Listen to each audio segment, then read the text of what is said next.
tu poznáte, pretože chodívate tu na iné turnaje, nielen na florbal.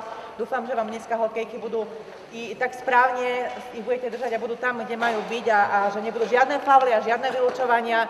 Takže tým, čo vyhrajú, už teraz blahoželám, ale vlastne vyhrali ste všetci, lebo šport je preto, aby sme si trošku zacvičili a nie, aby sme doma sedeli pri počítači.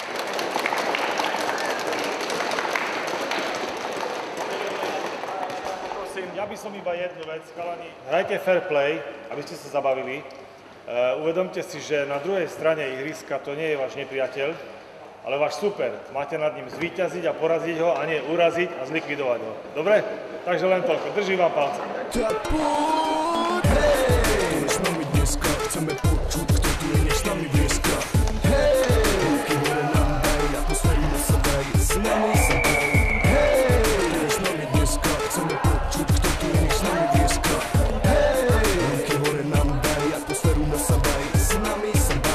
Projekt Zober loptu nie je drogu som akože sledoval už možno dlhšie obdobie, ale v tomto čase sme sa akože prvýkrát snažili do neho zapojiť prostredníctvom týchto podujatí, ktoré sme pripravili. Je to florbal žiakov základných škôl, florbal žiačok základných škôl a malý futbal pre žiakov 3. a 4. ročníkov základných škôl.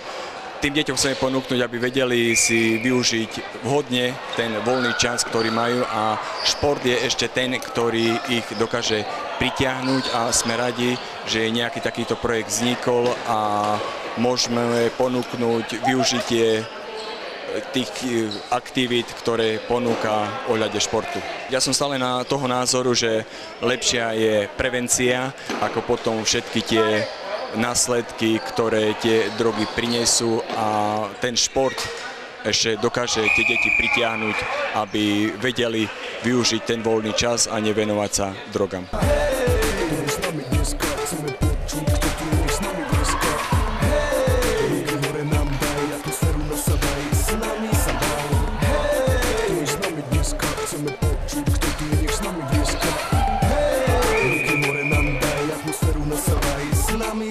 V dnešnej dobe mládež dosedí doma pri počítačoch a stretáva sa kade-tade a práve to, že môžu ísť si zašportovať a že môžu ukázať, čo je v nich, je veľkým prínosom a drogy v dnešnej dobe veľmi je zlý fenomén, ktorý sa tu ukazuje a práve šport môže zabrániť deťom, aby niečo také skúšali. Mládež potrebuje mať činnosť a potrebuje sa ju naučiť od mala a ak deti nenaučíme od malička, že dôležité je sa stretávať, športovať a možno robiť aj iné činnosti, tak potom majú taký útek k iným veciam, k takým, ktoré nie sú práve pre nich dobré. Preto si myslím, že šport je veľmi dôležitá súčasť, aby deti sa naučili žiť správne a nie takými vecami ako drogy a iné veci.